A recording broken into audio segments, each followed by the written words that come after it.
Assalamualaikum warahmatullahi wabarakatuh. Selamat sore.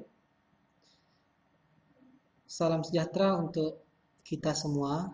Semoga adik-adik mahasiswa diberikan kesehatan dan tetap semangat dalam melaksanakan perkuliahan pada semester ini. Baiklah, pada kesempatan yang berbahagia ini, saya akan menjelaskan kepada adik-adik mahasiswa tentang perangkat ajar dan petunjuk praktikum untuk mata kuliah praktikum aplikasi mobile 1 menggunakan framework Flutter. Baiklah, langkah pertama yang kita lakukan adalah membuka atau mengakses halaman URL dari Learning Management System atau LMS Moodle yang namanya adalah e-learning.rpl.polbank.ac.id. Jadi kita akan mengakses LMS iLearning RPL Polbank terlebih dahulu. Selanjutnya, langkah berikutnya setelah kita membuka halaman website dari LMS e-learning rpl.polbank.ac.id, langkah berikutnya adalah kita mengisi username dan password yang telah diberikan oleh pihak pengelola e-learning RPL. Jadi silakan adik-adik mahasiswa mengisi username dan password dari adik-adik sekalian. Oke, saya isi terlebih dahulu username saya.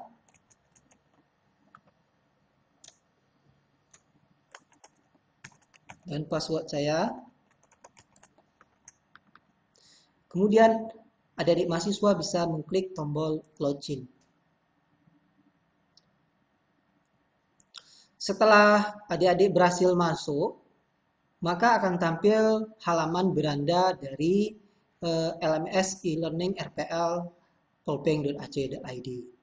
Di sini halaman berandanya akan tampil kursus-kursus yang adik-adik mahasiswa ikuti yang bisa diakses oleh adik-adik mahasiswa semua.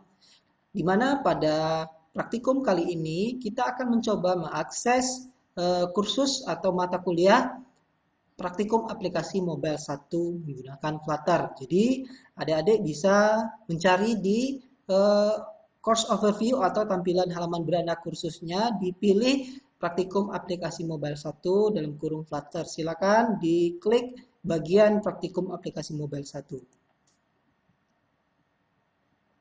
Jika adik-adik mahasiswa sekalian kesulitan untuk mengakses halaman kursus ini, adik-adik mahasiswa bisa langsung mengetik alamat URL berikut ya.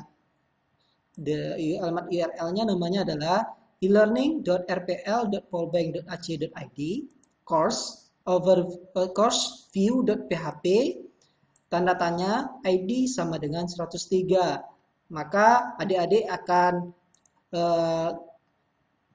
pergi ke halaman berikut ya, halaman mata kuliah praktikum aplikasi mobile 1 menggunakan Flutter. Baiklah, selanjutnya saya akan menjelaskan tentang perangkat ajar dari praktikum ini. Langkah awalnya adalah adik-adik langsung mengklik ini ya, tautan perangkat ajar ini ya.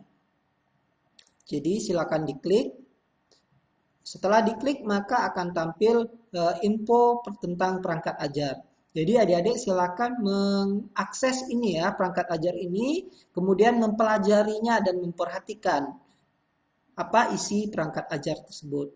Jadi kita coba untuk mengaksesnya, tekan enter atau klik button enter. Di sini adik-adik bisa membaca tentang perangkat ajarnya ya. Perangkat ajar praktikum aplikasi mobile, di mana perangkat ajar ini terdiri dari rencana program dan kegiatan pembelajaran semester atau disingkat dengan RPKPS dan kontrak perkuliahan dari mata kuliah praktikum aplikasi mobile yang akan diajarkan selama 1 semester ini. Selanjutnya, perangkat ajar ini disusun dengan tujuan memberikan gambaran tentang rencana program perkuliahan, target atau capaian pembelajaran, standar kompetensi, materi pokok perkuliahan praktikum, kriteria dan standar penilaian, serta jadwal pembelajaran. Oke, untuk selanjutnya kita akan melihat dan memperhatikan rencana program dan kegiatan pembelajaran semester atau RPKPS. Sebelum kita menuju ke halaman RPKPS, kita akan mencoba untuk membesarkan atau melihat halaman full dari perangkat ajar ini ya. Jadi kita bisa mengklik tombol atau button sembunyikan ini. Jadi kita bisa membunyikan menu side menu ya atau menu samping kita bisa sembunyikan untuk memperbesar tampilan supaya lebih mudah kita melihatnya. Oke, seperti ini kita sudah bisa melihatnya secara penuh. Selanjutnya baru kita klik next untuk mengakses RPKPS. Oke, kita lihat di sini RPKPS. Identitas mata kuliahnya adalah praktikum aplikasi mobile, kode mata kuliahnya adalah RPL 16508, di mana praktikum ini terdiri dari 2 SKS dan berjumlah 6 jam pelajaran per minggu atau tiap pertemuannya berjumlah 6 jam. Di mana dosen pengampunya adalah Bapak Caruji MKom untuk kelas A dan kelas B, Depandi Enda MKom saya sendiri. Perkiraan jumlah peserta terdiri dari 20 hingga 30 orang per kelas. Deskripsi mata kuliah ini berisikan tentang praktek pembuatan aplikasi mobile berbasis Android. Pembelajaran dimulai dari dasar yaitu mengatur lingkungan pengembangan atau environment dan menyiapkan kakas bantu atau tools IDE yang digunakan. Praktek dasar-dasar bahasa pemrograman DAT, membuat aplikasi Flutter pertama, praktek komponen antarmuka pengguna atau widget. Ini nanti pertemuannya terdiri dari 2 ya, widget 1 dan bagian 2. Kemudian praktek cara penggunaan form dan validasi data, rute dan navigasi layar, cara menggunakan fitur natif, database SQLite, dan praktek pembuatan proyek aplikasi sederhana menggunakan database. Ini deskripsi tentang mata kuliah praktikum aplikasi mobile yang akan kita pelajari selama 1 semester ini. Adapun tujuan pembelajaran secara umum yaitu mahasiswa diharapkan mampu menggunakan sintak dasar bahasa pemrograman DAT dan mampu menerapkan komponen antarmuka pengguna atau widget yang tersedia pada kerangka kerja Flutter untuk membangun aplikasi mobile berbasis Android. Adapun tujuan pembelajaran khusus dapat adik-adik lihat ya seperti sebagai berikut. Ada 10 tujuan pembelajaran khusus, adik-adik bisa baca ya. Pertama yaitu menginstal IDE untuk memprogram bahasa pemrograman DAT, mempelajari konsep-konsep dasar bahasa pemrograman DAT, konsep kelas dan objek, jenis-jenis penanganan eksepsi atau exception handling. Jadi hampir di setiap bahasa pemrograman ada yang namanya exception handling. Kemudian komponen antarmuka pengguna atau widget. Di sini akan lebih banyak ya kita membahas pertemuannya. Di sini untuk membahas widgetnya mungkin 2 pertemuan. Kemudian mengimplementasikan form dan validasi data, mengimplementasikan rute dan navigasi layar, mengakses fitur database SQLite dan mencoba membuat proyek aplikasi sederhana menggunakan database. Adapun daftar buku bacaannya bisa adik-adik lihat. Yang pertama pemrograman Android dengan Flutter. Di sini penulisnya adalah Budi Raharjo pada tahun 2019, penerbitnya Informatika, atau adik-adik sekalian bisa mengakses halaman web Flutter Dev atau .dev. Jadi kalau Flutter ini untuk aplikasi mobilenya ya, kemudian .dev ini untuk bahasa pemrogramannya, bahasa pemrograman untuk kerangka kerja Flutter ya, membangun aplikasi berbasis kerangka kerja Flutter. Ini adalah rencana kegiatan pembelajaran mingguan. Adik-adik bisa baca apa saja yang bakal dipelajari setiap minggunya atau setiap pertemuannya. Silakan adik-adik baca di sini dan perhatikan. Selain itu adik-adik juga bisa mendownload RPKPS-nya ya, file RPKPS-nya sebagai pedoman atau petunjuk bagi adik-adik untuk mempelajari apa pembelajarannya setiap minggunya. Oke, untuk selanjutnya kita akan mengakses kontrak perkuliahan. Klik button next ya di sini ya. Di sini identitas perkuliahan tadi sudah saya jelaskan.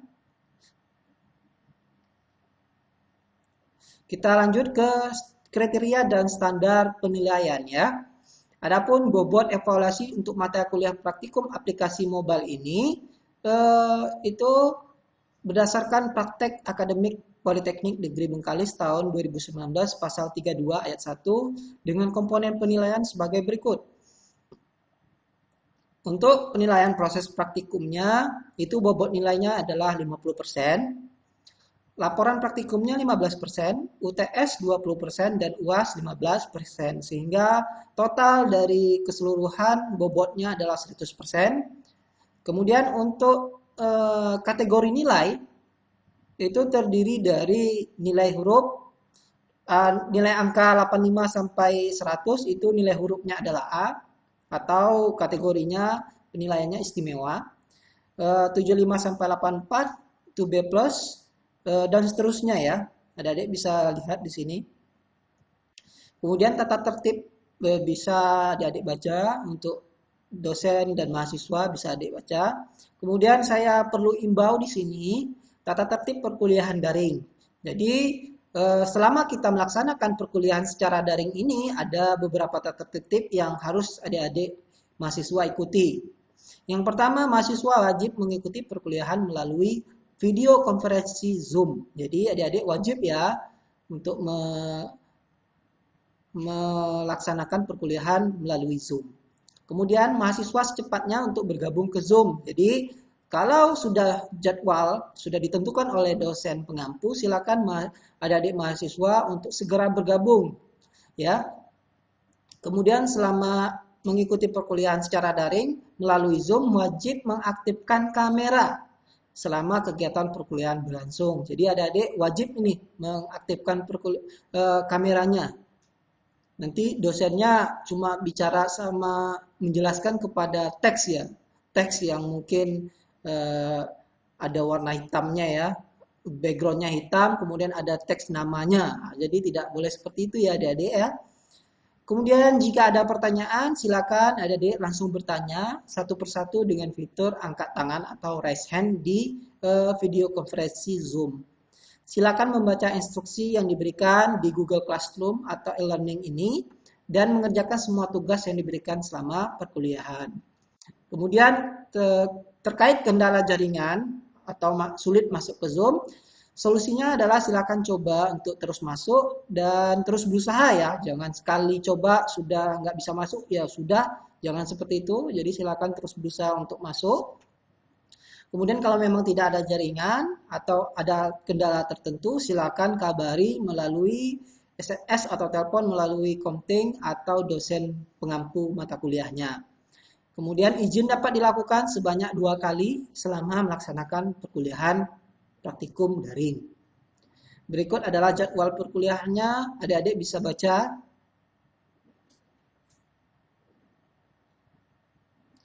Untuk file kontrak perkuliahannya adik-adik bisa akses melalui bagian berikut ya, file kontrak perkuliahan bisa di-download. Oke, untuk berikutnya kita akan pergi ke bagian petunjuk pelaksanaan praktikum. Di petunjuk pelaksanaan praktikum ini silakan adik-adik mengakses materinya. Silakan adik tekan button enter ini, diklik. Kemudian jangan lupa untuk mengakses halaman view secara full ya, seperti berikut. Nah, jadi adik-adik bisa membacanya secara penuh. Gampang. Adapun alat dan bahan yang akan digunakan yaitu pertama perangkat keras atau hardware terdiri dari laptop atau PC dengan spesifikasi Core i3 atau lebih tinggi dengan RAM minimal 4 GB. Jadi diperhatikan RAM-nya itu adalah 4 GB ya. Jadi jika memang adik-adik belum memiliki RAM 4 GB mungkin bisa di-upgrade ya solusinya ya. Ini opsional. Jadi bersifat opsional ya. Selain ini bisa juga adik-adik melakukan praktikum di smartphone atau tablet. Kemudian yang harus ada lengkapi juga, yang harus ada persiapkan yaitu kabel data smartphone atau tablet. Jadi kebutuhan ini gunanya untuk jika melakukan proses debugging ya, adik-adik. Selanjutnya perangkat lunak yang dibutuhkan adalah sebagai berikut: Windows 7. Jadi OS ini ya, OS-nya Windows 7 atau lebih tinggi, ini opsional ya sifatnya. Kemudian ada juga smartphone dengan OS-nya Android, iOS maupun Windows. Flutter SDK, kemudian OpenJDK, Command Line Tools, package Android SDK. Jadi ini wajib nih ya, nantinya bakalan kita coba nanti menginstal package Android SDK-nya. Ini kebutuhan untuk mengkompilasi program menggunakan Android ya. Jadi jika kita mau mengkompilasi program, outputnya adalah Android, jadi kita wajib mendownload ya atau mengunduh package ini. Kemudian Visual Studio Code sebagai editornya. Kemudian Flutter Awesome Flutter Snippet plugin untuk Visual Studio Code. Ini adalah pluginnya yang harus kita install kalau menggunakan Visual Studio Code. Kemudian ada satu lagi opsi ya, alternatif ya yang bisa kita gunakan selain Visual Studio Code. Jadi jika kita tidak memiliki perangkat hardware yang mumpuni, artinya yang tinggi untuk melakukan praktikum ini, kita bisa menggunakan Datepad ya atau Datepad online tool ini. Jadi kita bisa mendebug secara online menggunakan Datepad. Nanti kita akan coba untuk menggunakan Datepad pada praktikum berikutnya ya. Selanjutnya adalah kakas bantu lainnya seperti Windows PowerShell 5.0, Git, dan Windows Command Prompt. Ini bersifatnya opsional ya.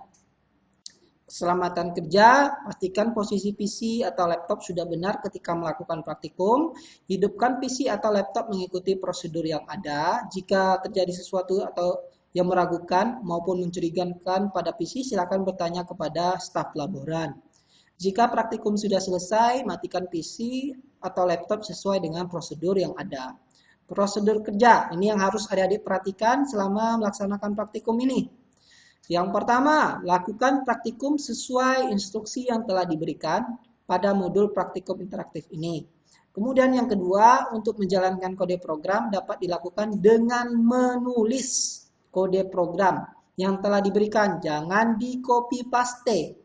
Ini harap diperhatikan ya adik-adik sekalian, jangan di-copy paste di dalam Datepad yang telah di-embed pada modul pembelajaran praktikum ini dan klik tombol Run. Jadi ketika kita mau mendebug, menjalankan aplikasi di Datepad itu ditulis ya kode programnya, jangan di-copy paste.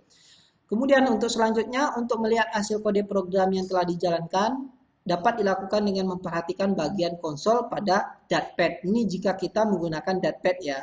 Atau emulator untuk Flutter. Jadi Datepad yang online itu nanti kita bisa melihat emulatornya secara real ya. Seperti itu. Kemudian simak dan pahamilah materi yang diberikan pada modul praktikum ini. Kemudian yang terakhir, kerjakan tugas yang diberikan pada setiap materi yang diberikan. Nanti setiap materi bakalan ada tugas yang wajib adik-adik selesaikan dan buat laporannya. Demikian